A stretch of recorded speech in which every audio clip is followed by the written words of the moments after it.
শিক্ষামূলক কয়েকটি কথা কিভাবে বুঝবেন। কথার ছলে কেউ আপনাকে বোকা বানিয়ে নিজেদের স্বার্থ সিদ্ধি করতে চাচ্ছে। চলুন কিছু গুরুত্বপূর্ণ লক্ষণ জেনে নিই। প্রশ্ন: যদি কেউ বলে, আপনি কি এখনো সেকালে আছেন নাকি?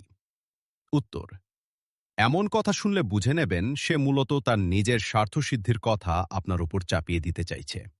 তার কথা মেনে নিলেই আপনি একালের মানুষ, আর না মানলেই সেকেলে। এই মনোভাব আসলে আপনাকে মানসিক চাপে ফেলার কৌশল। এ ধরনের মানুষ আপনার ও তার দুজনের কল্যাণ নিয়ে ভাবে না, কেবল নিজের লাভের কথাই চিন্তা করে।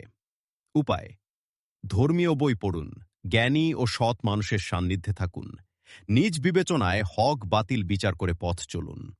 মনে রাখবেন, এই যুগের মানুষ হলেই সে বেশি জ্ঞানী হবে এমন কোনো নিশ্চয়তা নেই। মানুষের প্রকৃত জ্ঞান আসে ৩ ধাপে: পিতা মাতা থেকে প্রাপ্ত শিক্ষা, সুশীল সমাজ থেকে অর্জিত শিক্ষা, সঠিক ও ন্যায়পরায়ণ শিক্ষকের দিক নির্দেশনা। প্রশ্ন: যদি কেউ আপনার যোগ্যতার চেয়ে অতিরিক্ত প্রশংসা করে?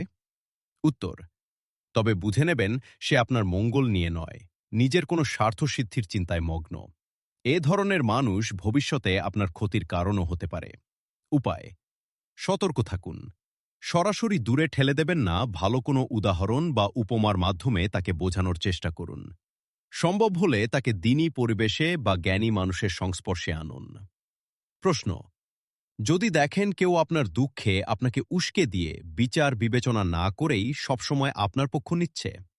উত্তর: তবে বুঝে নেবেন সে আপনাকে ব্যবহার করে দীর্ঘমেয়াদী সুবিধা নেওয়ার সম্পর্ক তৈরি করতে চাইছে।